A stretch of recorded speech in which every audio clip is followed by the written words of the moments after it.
Hey, everybody, welcome back to the Startup Sense podcast. This is your host, Jonah Lupton. Thank you so much for joining us today. As always, if you want to give me some feedback, feel free to shoot me an email. It's jonahlupton@gmail.com. Today's guest is Alan Hahn. He is the founder of a company called Teforia. So the website is teforia.com. They are developing a new tea experience.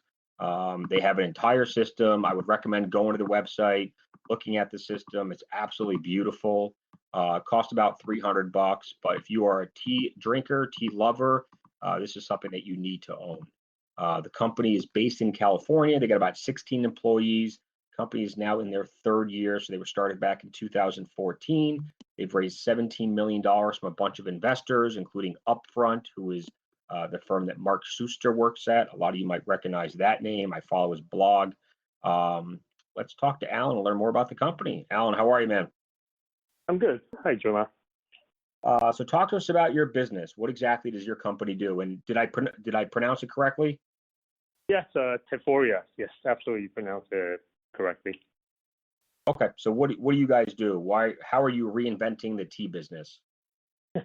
So, about 3 years ago, 4 years ago, I had this epiphany when one of my friends took me to a third wave coffee shop over here in the Bay Area, San Francisco Bay Area. And, my friend proceeded to order a coffee, and I saw the barista basically ask him how he liked the coffee, and then went ahead and crafted that perfect cup for him.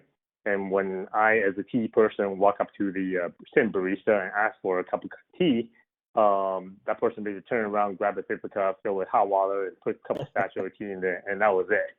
Right? So I heard you chuckle, and I think many of your listeners out there that drink tea will probably have that same experience. And when you see that back to back, right, the differences is dramatic, right? And for me, as a longtime tea drinker, that basically was a wake-up call for me to look into tea as an opportunity. And it turns out tea is absolutely huge, right? So based on the data that's provided by Howard Schultz, CEO of Starbucks, basically he said that back in 2014, the tea market was worldwide market is worth about $120 billion. And that was twice the size of coffee. Really? Yes, he has, yeah, absolutely. And this is coming from Howard Schultz, right? And the funny thing about tea is pretty much been stuck in like the Folger crystal era, right? There's very little involvement, very little innovation and improvement about the quality and the purity of tea. So we saw there was an absolute opportunity for us to innovate tea and basically completely elevate the tea experience from the taste perspective, from the brewing process, from the knowledge base. Every aspect of tea is an opportunity for us to basically improve. So coffee is made with, coffee grinds, I guess, or ground up beans. Tea is made with leaves, right? Yes.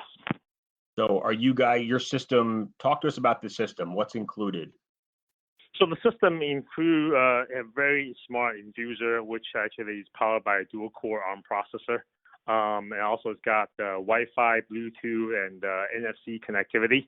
All that basically is to empower us to have the best and most sophisticated infusion system in which you actually control 7 different parameters of the infusion process, ranging from water temperature, timing, the volume of water we use, the number of micro-infusion that we do, how much aeration we do, agitation, goes on and on. But at the same time, that's only the infusion mechanism. But what's important are also the tea. So we actually been working with small micro farms and artisanal farm in Asia for the past 4 years, in which you actually resource tea, the most exotic and the premium tea in the world. We source them directly from the farmer. So all the tea, as you mentioned before, tea actually are made from leaves, right? But there's actually different grades. So most of the tea that's on commercial available are fairly low grade. They're actually broken up. It's very much kind of like if you walk up to your Whole Foods store, you either you can buy piece of say beef, right, a piece of protein. Either it's whole piece, which is most of the time it's premium, or you can buy loose cut pieces or ground up pieces. Right. Those are more more economical. tea is the same way, right? So we only source the whole leaf tea that basically represent the highest quality, highest grade, and require the most amount of care. Gotcha. So how many different varieties of teas do you guys offer? Right now, we offer over 30 different type of tea, and we're constantly adding new variety to that. And Now, I think go ahead. go ahead. And I think one of the things that we are very, very, we basically go by the highest standard available. So in the U.S., obviously, you have FDA standard for tea, in which FDA actually only calls out specifically 20 different chemicals that tea needs to be exempt. But we like to go with an even higher standard, which is a European tea standard, which actually specifies 400 different chemicals that have to be tested. So every single tea in our system is actually tested to that level. So not too many companies in the world can say that, especially in the U.S. Now, there are some similarities between your system and, of course, the Keurig coffee brewer that we all use and probably have on our counter. And I think, in the early beginning, you had to buy the Keurig cups from a specific company. And then now it seems like, you walk into the grocery store and there's 50 different coffee brands that all have those same Keurig cups that you can buy and put into the Keurig machine.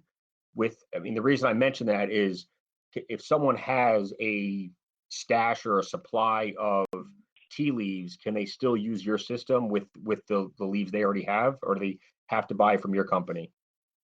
Absolutely. I think that's a great question, because, our goal is to help every single tea drinker in the world to elevate their tea game, per se, right?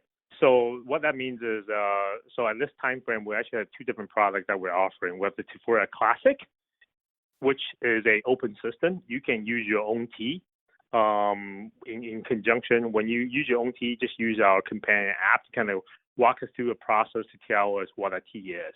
And our machine and also our cloud will basically take that input that you provided and formulate a recipe for that specific tea. So the Classic could be used with your own tea and also used with our tea. And we have a second system, which is called the Teforia Leaf, that we just launched last week. That is specifically work exclusively with our teas. Now, we talked about where the idea came from. Talk to us about building the business. How did you first get started? I think the first getting started, it's always about you got to have a passion, right? You got to have a passion to do something extraordinary. And after that, you have to start looking at the business and figure out if there's actually a business case for it, if the market is big enough for something like that. Then my background is in industrial design and being a product development for almost 20 years prior to starting the business. So my thing is, okay, can we validate and can we start doing prototypes to come up with a better way to make tea? And also really looking into history of tea, right? Kind of look at how come, other aspect of other beverage in the world, for example, coffee, wine, beer, even water have kind of gone through a whole bunch of evolution, providing a better quality product and also more convenient and more consistency. But how come tea hasn't gone through that whole transformation? So with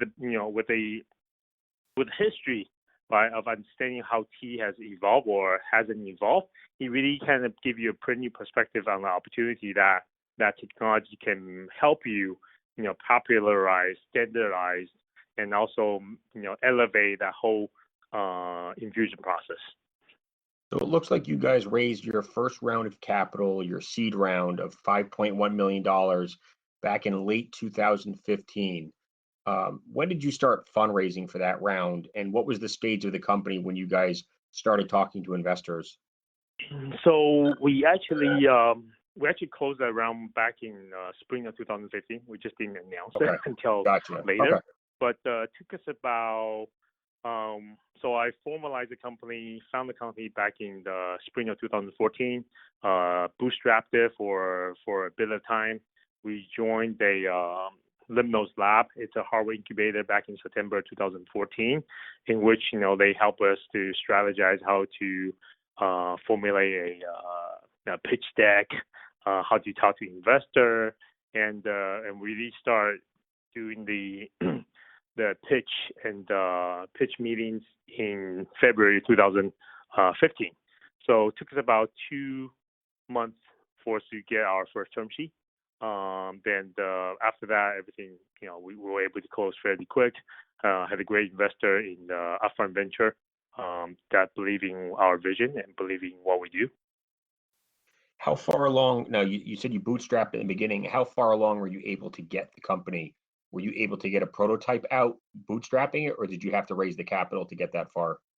Yeah, so actually we were on our third prototype with the bootstrap. Wow. So by that time, basically the company just consists of myself and a few contractors. Because my experience with the product development industry, I was able to leverage some connection to get things done cheaper and quicker. So in fact, I remember one in our pitch meeting to Upfront Venture, we brought a prototype in, which was quite big, basically about twice the size of our current product and extremely loud. We brought it into the upfront, and Eve Systrom is our investor. He's our partner that supported us, and we showed it to Eve, and he just loved it. We actually did a demo of a specific green tea for him, and he loved it. He said, "Okay, I gotta show my partner," which is turned out to be Mark Schuster, and Mark basically walked in. And a funny backstory is I'm gonna share with people is like on the way to see Teforia for the first time, because we're not the first company that tried to make tea gray, right? So Mark probably seen a number of them, and also coffee company as well. And Mark actually told Eve that I'm ready to hate this company.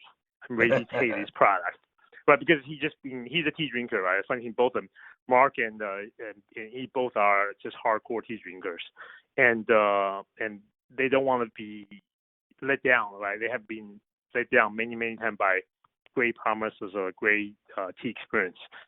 So once he came in, he saw the machine. He said, "Oh, this is okay. This obviously looks very, very different than what I have seen before." And this is this is just your prototypes. This is the big one, right? Yeah, this is the big one. This is like twice the size of the current machine, and super loud. It sounds like a generator that's working. That electric generator when it's making tea. But once we served Mark that first cup of tea, he just said, "Wow, this is amazing," right? And basically a week later, we got an offer from him. So I think overall, the point is, if you have a great product, you have a great experience that you can blow people's socks off. That's the number one thing that you have to have to start companies. That you have to have a vision, you have the passion, and also you have to convert. Right, that's probably the first difficult mile, is like converting that vision and passion into a tangible prototype or mock-up that in which you can convey the magic to people. So how long did it take to go from idea to the first prototype, and then the second, then the third, and then the final product that was ready for the market? So we were basically on a pace of every 3 months, 4 months, we will have a prototype. So the first prototype, 6 months into the idea, conceptual idea, we had a prototype. Then every 4 months we'll have a new prototype. So the one that we actually presented at the Upfront Venture was our fourth prototype, and after that, in 6 months later, we were basically on our production, the first iteration of our production machine. So it's pretty. We were very, very quick at iterating, even on the hardware side, both hardware and software side. So I know you guys use an OEM for the manufacturing, which stands for Original Equipment Manufacturer. How did you guys find that relationship and determine that they were the right manufacturer to start working with? So that's actually it's an interesting story there, because my background, I used to work at Microsoft. Worked on the first Xbox. Cool. Used to work at HTC when HTC went from a ODM to OEM. So back into when I first joined HTC in 2000, 6, they were basically making white label phone for T-Mobile, AT&T, and such. So I had tons of connection on the consumer electronics side. However, Teforia is a blend, right? Teforia has actually got a lot of smart stats comparable to a like a second generation iPhone. But there's also the plumbing side, there's also the water side, there's also the food safety, food regulation side. That's totally foreign to a company like Foxconn.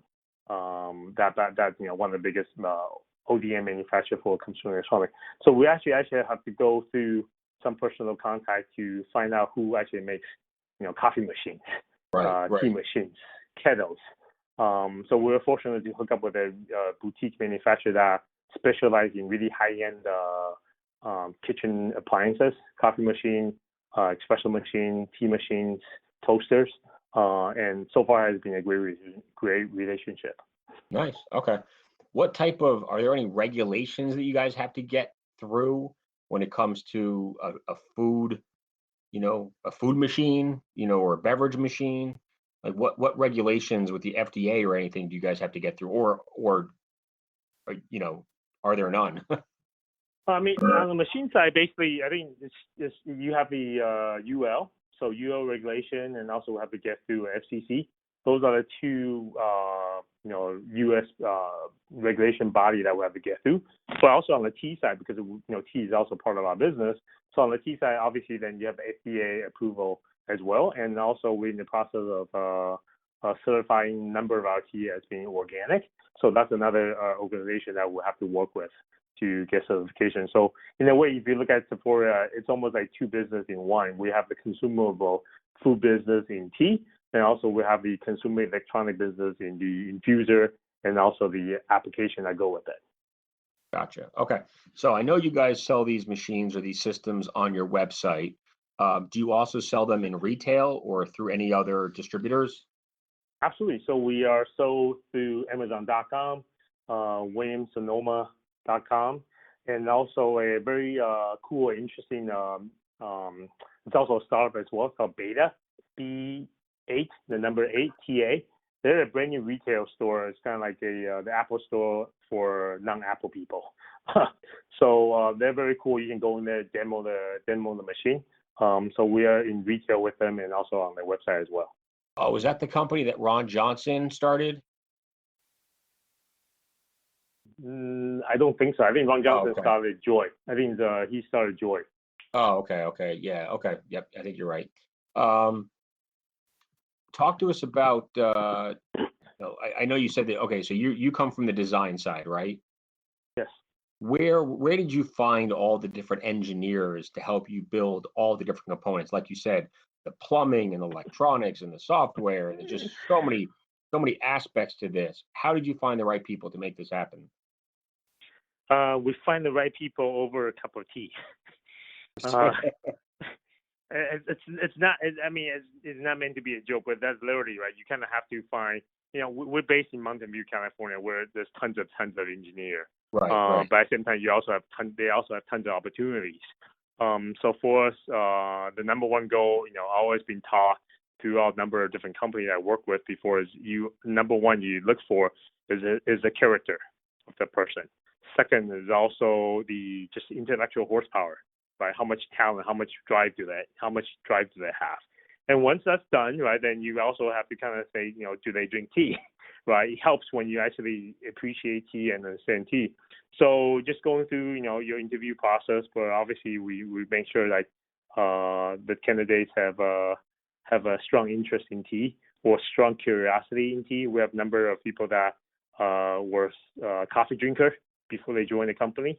But over a period of time, we slowly convert them into tea drinkers. What so everyone at the company drinks tea? At least when they're here, they drink tea. We do still have, we have a couple of coffee machines in our kitchens, but they rarely get used. I was going to say, if they do, they probably get harassed by all the other employees. No, they don't. I think just the fact that the interesting thing is like the tea, right? One of the slogans that we use is like tea is beyond green and black. And literally, there's thousands and thousands of variety of tea. right? And the flavor profile goes from something that's very savory, like a Japanese tea, almost tastes like umami, kind of like a liquid seaweed, all the way to something that's very, very fruity. It's got a nice stone fruit sweetness to it. So the range is huge, right? So a novice could start with something that's very simple and light, very palatable, and they can continue to experiment. So it's something that's very interesting, and we definitely see it as a journey, right, to discover different type of tea. And what's the marketing strategy for the company? I mean, obviously you have a lot of retail partners and distributors, so they're probably doing their own marketing and advertising for the product. But what are you guys doing on your end? So now, we've been doing quite a bit of a number of demonstrations. So there's no better way to convert than taste that cup, taste that perfect cup of tea. So we do a number of tasting events around the Bay Area, and hopefully we'll be able to expand that throughout the country as well. Cool. What's been the biggest challenge for you guys thus far? I mean, I'm sure there's probably a whole host of them. Obviously, the product design, development, and setting up the OEM and hiring. We talked about all those good things. Raising capital. Any other challenges that we missed out on? I think the biggest challenge is just the education aspect of it. So somewhat at the marketing area. I think for the bulk of the consumer, the tea drinking consumer, they think the seeding of tea is fairly low. As I mentioned before, bulk of the tea consumer think, are stuck in a Lipton tea phase, right, which is comparable to a Folger Crystal. And it's our job, and I think it's been also most challenging job, is to teach and open these consumer to let them know there's actually tea, especially fine premium tea. There's so much capability, so much more higher seeding than what they have experienced before. So that's been the most difficult thing that we have faced so far. What can you tell me about the demographics, I guess, of your average customer? Is it male or female? What's the age range? What's their nationalities, income levels? I mean, as much as you know about them. So absolutely, we actually know quite a bit about them because we're constantly collecting those data. In fact, we probably have the richest up-to-date data regarding to tea consumption in the U.S. And what's very interesting is they're basically everyone. We have people that go from the entire spectrum of financial demographic, but also we have even age demographic. We have people that goes from millennial all the way to boomers. And as far as sex, is pretty much split 50-50 male and female. So it's very much spoken to that tea is very much a world drink. There's no ethnicity bias toward the product. So it's a good thing, but also it's a challenging thing as far as marketing goes. Because we kind of have to market to everyone. Is the percentage of tea to coffee drinkers higher outside the U.S. than it is in the U.S.? In specific, I think in Asia, yes, definitely. There's a much stronger tea, higher percentage of the tea drinker than coffee drinker. But actually, what's funny is in the U.S. you actually see there's actually generational differences to it. Right? It's actually millennial has a stronger preference. Millennial actually have a stronger preference for tea over coffee. And in fact, that's over 15%. Higher percentage of millennial that prefer tea over coffee. Are you guys shipping your machines overseas yet? Not at this time. We only ship it in the U.S. just because we're a complete system that has hardware components, cloud components, also consumable components. So when we have all three components ready, we'll be able to ship. But we can't really prevent people from buying a device in the U.S. and take them or ship them overseas. Right now, we know our product is in 22 different countries. The only two continents that we're not in is in Africa and Antarctica. but we are in every single continent at this point. What are, in terms of, finding new customers? Obviously, you probably want that person at home, that does it the old way. They boil some water and they put the tea bag into a cup and they pour the hot water in, and that's how they make tea. So you probably want to get those people to convert over to your system. What's the next biggest opportunity? Is it to get people that don't drink tea or coffee to convert, or people that drink coffee to convert? I think the biggest area is for people who drink. I think for us, we see the next big opportunity is actually for people that is more that's really into wellness, because there's just so many health beneficial aspects regarding to tea. So obviously, initially when we launch a product, we basically target our target customer as the tea connoisseur, right? People that like to use loose leaf tea to make their beverage. So we see the next phase is going toward more the health conscious aspect of it. So in fact, if you go into a lot of yoga studio, they actually prescribe tea as part of the daily ritual to help you center your mind, and also help you cleansing your body. So we see that as the next opportunity for us. Is tea better for you than coffee? Yes. Absolutely. And also, I think what's cool about our technology is we have the capability to basically fine tune the amount of caffeine we extract into our tea. So we can do a low caf, the same tea, right? Just based on the infusion process, we can do a low caf infusion to a high caf infusion. But and conversely, we also are working on a specific recipe to boost the antioxidant extraction of the tea. So you basically maximize the health benefit of that cup of tea. Gotcha. Okay. I've asked most of the questions I want to ask. I'm trying to think if there's anything that I skipped over. Any mistakes that you guys made along the way? I always feel like that's a good way for the rest of us to try to learn is let's talk about the mistakes and the failures, because there's always some, right? At least I hope there's some. Yeah. So what mistakes have you guys made that if you could go back, you would do over again? Yeah, I think there's constantly mistake, right? I think there's a constant mistake. I think our mistake, the biggest mistake that we made was we did not price the product properly. Initially, when we launched a product, we were at $1,500, which is very high. Because we actually got feedback from a number of high-end retailers say, this is no problem, right? Because the product is comparable to a high-end premium espresso machine. Yeah, and those machines goes for anywhere $1,000 to even $7,000, right? So when we were talking to the retail partners, yeah, absolutely, you should place it in this price point range. So unfortunately, that's a little bit too high.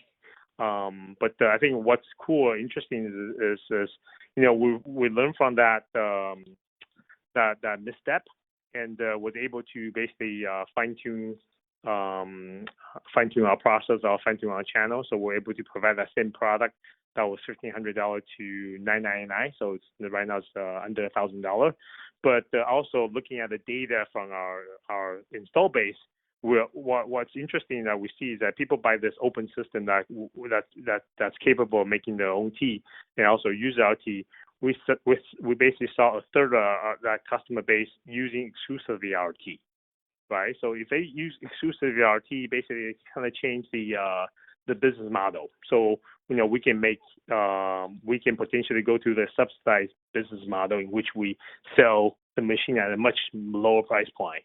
Then we can make up the revenue from selling of the consumable, in this case tea. Right. So that's kind of why we were able to really push out the second product, it's Teforia Leaf, so quick. But literally within 6 months, we were able to push out that product just because we had that data, and also having the willingness to change and experiment.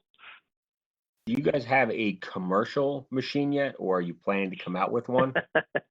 That's something on our roadmap. I think that's a cool thing for our technology. It's completely scalable, and so we'll have an additional product that's for consumer, but also we're looking at commercial product, because that's one of the big market opportunity for us. Is also a commercial space.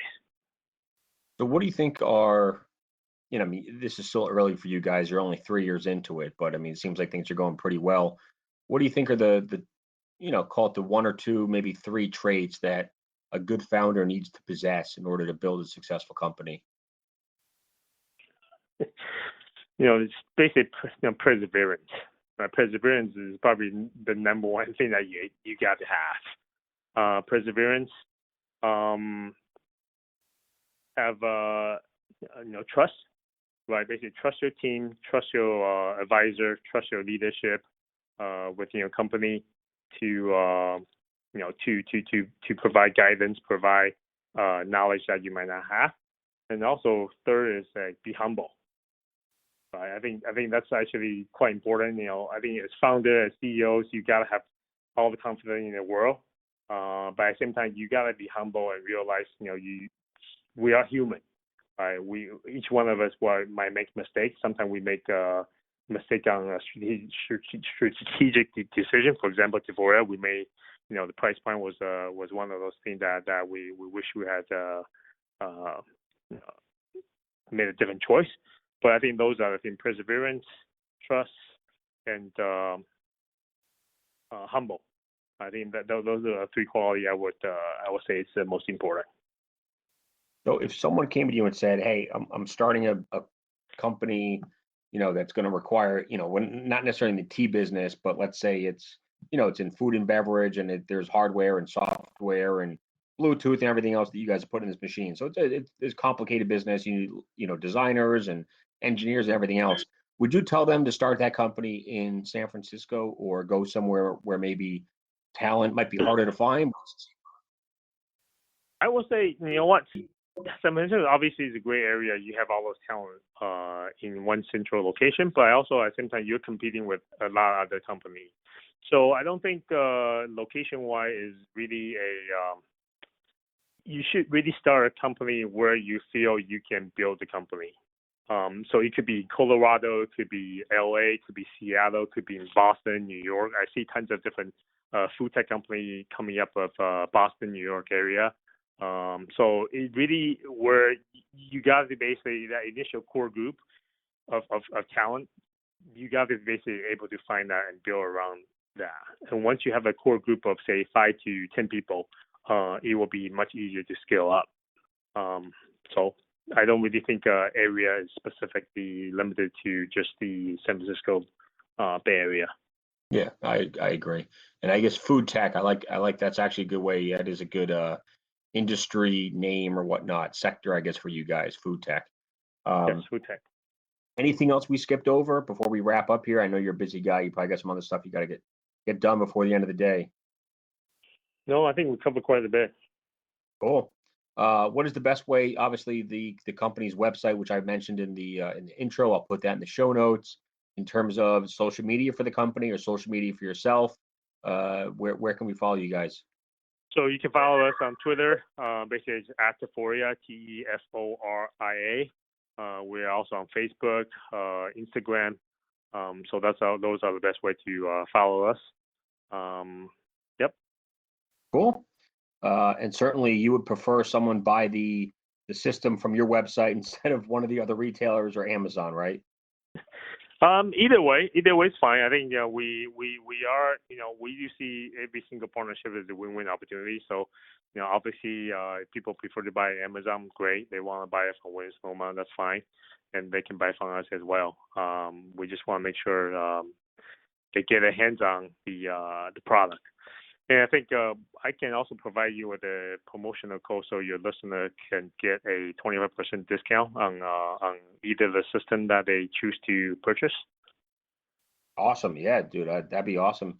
You can either give it to me right now or you can email it to me and I can put it in the show notes. So basically, I can basically forward you that. Okay. I'll email that to you. Okay, cool. Perfect. Yeah, maybe you'll turn me into a tea drinker too. No, absolutely. Last question, because this is actually something I'm not sure on. Does tea contain caffeine? Absolutely. Okay. Tea contains caffeine. Also, tea contains something that coffee or any other beverage doesn't have. This chemical, L-theanine. L-theanine actually helps you stay calm And that's one of the things that that tea does really, really well compared to, for example, coffee. There's, tea and coffee, both of them have caffeine, but with coffee, basically caffeine hits you and you get really, really, some people, like for example, for me, I will get really jittery. But unlike coffee, tea also have this extra chemical alphania, which actually works with it, help you produce more produce the alpha wave in your brain that actually calms you, so you're able to stay focused and also at the same time energized. Oh, cool. So that's one of the great reasons for people to drink tea. I may have to give tea a shot then. Well, thank you so much, Alan. I appreciate your time today and all the great advice you gave us and insights. And I look forward to staying in touch with you, and we'll talk soon. Well, thank you. Thanks for the opportunity. Talk to you soon. Bye. Bye-bye.